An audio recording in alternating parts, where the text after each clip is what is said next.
All of this, what do you see? Selective moral outrage. It's important to remember some key details. First, Senator Feinstein and her fellow Democrats, they had this allegation for several months. Professor Ford issued a letter to lawmakers back in July. Now, Feinstein, when she met with Kavanaugh privately for long periods of time, she never asked during any of these private, lengthy meetings anything about this. And by the way, she didn't ask Kavanaugh about the charge during the public hearings that we all watched, the circuits that we watched. She didn't inform any of her Republican colleagues about the charge until the 11th hour, when a confirmation vote was set. And now she even admitted today she can't say everything being alleged is truthful. A quick moment of truth, but she was excoriated immediately thereafter. Watch this. I think it's really too bad that no one called her or called her lawyer. My understanding is she got emails. And this is a woman, and I really believe, who's been profoundly impacted by this. Now, I can't say everything's truthful. I don't know. Right. But I do know that they had to contact her lawyers. Well, they did. We checked in with Senator Grassley's office. She has now been invited numerous times to appear before the committee before sending this letter tonight. Now, Feinstein, after being excoriated by the base of her party, she tried to walk back those comments, saying, oh, she believes Professor Ford is credible. But this is the opposite of what we believe in this country, the presumption of innocence, due diligence. And frankly, what you're seeing and what you're observing and what you're watching is dirty political tricks at its worst. We should listen to all sides. And then I trust the American people will come to the truth. I trust senators will make the right decision. Earlier today, the president, he weighed in on these political tactics. Here's what he said. He's an incredible individual, great intellect, great judge. Impeccable history in every way, I feel so badly for him that he's going through this, to be honest with you. I feel so badly for him. This is not a man that deserves this. This should have been brought to the fore. It should have been brought up long ago. And that's what you have hearings for. You don't wait till the hearing is over and then all of a sudden bring it up. I feel that the Republicans, and I can speak for myself, we should go through a process because there shouldn't even be a little doubt. There shouldn't be a doubt. Again, they knew what they were doing. They should have done this a long time ago, 3 months ago, not now. But they did it now. So I don't want to play into their hands.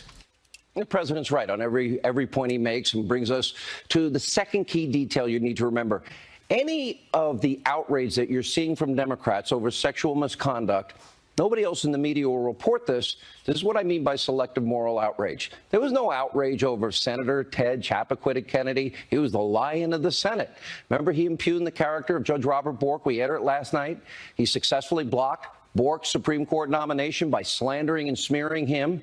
But this is a guy right there, Ted Kennedy, in 1969. He drove his car off a bridge into shallow water. He left the scene of the crime, and his young female passenger, not his wife, died in a submerged car. He went home to sleep that night. He never called the authorities until the following day. He told nobody. That woman, she has a name, Mary Jo Kopechne, could have been saved. Senator Kennedy was revered by Democrats as a hero. There was no Democratic outrage over. Look at even Bill Clinton, for example. He was beloved by many of the people still in the Senate today, despite, of course, his long track record of known sexual misconduct. Monica Lewinsky, Paula Jones, Kathleen Willey, Juanita Broderick, who accused him of rape. I interviewed her. I interviewed all those women. And that's when he was the Attorney General of Arkansas. Still, Senator Feinstein, Schumer, Dick Durbin, so many other Democrats enthusiastically supported Clinton, even voted against his impeachment. And then there's current U.S. Democratic Senator Sherrod Brown. His ex-wife accused him of domestic abuse a few years after what they're claiming Judge Kavanaugh did, and even filed a restraining order against him. There's a new Political ad just out today. Now, while Senator Brown and his ex-wife now get along and she supports him politically, well, the record speaks for itself. That's the record. And still, Feinstein is apparently unconcerned over those charges. We reached out to her office today for comments. Crickets. And there's also DNC Deputy Chairman. This is now currently happening. Keith Ellison. He's running to be Minnesota's next Attorney General. Ellison's ex-girlfriend recently accused him of serious physical and emotional abuse. Ellison went on to win his party's nomination for Minnesota Attorney General. Yesterday, she tweeted the DNC refused to believe her accusations and that they smeared, threatened, and isolated her. We reached out to the DNC. We reached out to Ellison. We still have yet to get a comment. This is the very same party that is now trying to block Kavanaugh's confirmation over decades-old misconduct charges from 1982. People on the record, I believe her. Do you believe Keith Ellison's girlfriend? Did you believe Kathleen Willey and Juanita Broderick? This is the same party of Harvey Weinstein and Anthony Weiner and Elliot Spitzer, and I can go on. As I've said before, the charges are serious, and we need to hear from Kavanaugh's accuser, Professor Ford. But when Democrats tell you they want to get to the truth, that they truly care about misconduct allegations, frankly, I think we've just proven they're simply lying. Selective moral outrage, rushing to judgment, no presumption of innocence. The American people are smart. They see what's going on. Every American deserves this fundamental principle of presumption of innocence. You all deserve it. And Judge Kavanaugh deserves it. And the woman making the allegation deserves to be heard. These are serious allegations. But what you're seeing is a political tactic that we have seen many times. They did it to Judge Bork, they did it to Judge Clarence Thomas, and now it's Judge Kavanaugh. So you also have a right to be skeptical. The reaction to the latest Kavanaugh developments, American Conservative Union Chairman Matt Schlapp, Judicial Crisis Network Chief Counsel Carrie Severino, and Fox News contributor Tammy Bruce, thank you all for being here. You were shaking your head a lot during that monologue. My God, I'll just tell you the embarrassment of this. Look, I was the president of LA Now in the 90s. In 1992, I worked on the Feinstein. Well, now is National Organization for Women. That's right. I worked on the Feinstein and Boxer Senate campaigns because, you know, after the Anita Hill situation, I was told we needed fairness. We needed it to be better. We needed it to, you know, be something that the American people could trust. And here we are 26 years later, and Feinstein is now wielding that hatchet. This is not a search for the truth. It is not a desire for justice.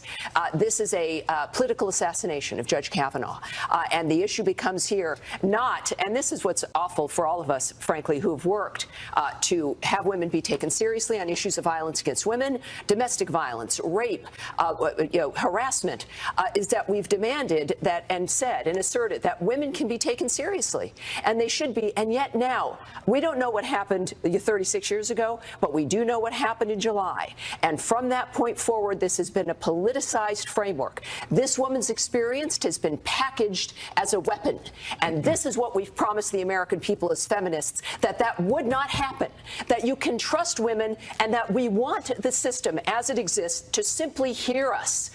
We are not asking for the accused to have no rights, to be, removed from the process of due process and from the rule of law. And yet now that is what every American is hearing.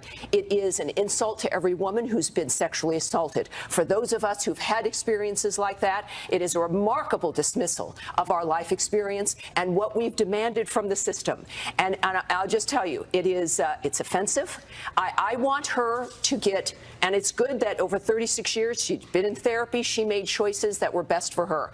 I'm not going to judge those choices, but right now she's come forward. She should be heard. It should be under oath. So should the judge, and that is all we're asking Tammy, right now. let me say, when a lawyer says that she's been the target of harassment, death threats as a result of... Horrible. By the way, all of us in the public, I know I sympathize with her. I pray for her. I also pray for Judge Kavanaugh and his family. We don't know, and this is the heart of the matter, Carrie, we don't know what happened in 1982, but we ought to hear from everybody. And that, to me, is the presumption of innocence. That is fundamental fairness. Take the charge seriously, and then also look at the entire context and texture that represents the last 36 years of Judge Kavanaugh's life. And then I think the American people will make a decision. Now they've decided to raise the bar. We demand an FBI investigation first. Hasn't he been investigated by the FBI? He absolutely has. I mean, this is moving the goalposts one time after another. They said first, after holding it all this time, right, there were opportunities to do this in a private environment, a confidential, that would have spared Ms. Ford some of the harassment that she's experienced now. That would have been much better if Senator Feinstein had talked about this, for example, in the closed hearing for Judge Kavanaugh. That's what that's designed to do. There was also I think this is an important point. The Republicans said, Mitch McConnell and Senator Grassley, it can be closed or it can be open. She doesn't have to go publicly with this, and I would understand the stress of anybody. But Senator Grassley's bending over and backwards. she now has raised. Listen, let me play a tape of this is her attorney Katz on fake news CNN, but this was real because one of the rare few moments. But she said she would testify. Now they're raising the bar. Now we demand this and this and this before we testify, even though she could do it privately or publicly. But now the answer is no, Carrie. Apparently, you got to do A, B, and C first. Well, and the Democrats have kind of invented this idea of this new FBI investigation. Here's what the normal process is. You have an FBI investigation that's been done on Judge Kavanaugh 6 times, but there was done also, of course, once in conjunction with this nomination. Then if there is additional information, which obviously this is, there's an update on that. They had a call yesterday, for example, a confidential, classified call talking about that information. Zero. None of them showed. They're not interested in actually following the procedure. They're just inventing a new idea. And Matt, this is an important point. It's a selective outrage. Where's the outrage about Keith Ellison? Do we believe his former girlfriend? That's happening currently. Sherrod Brown's wife's documents, they're court documents.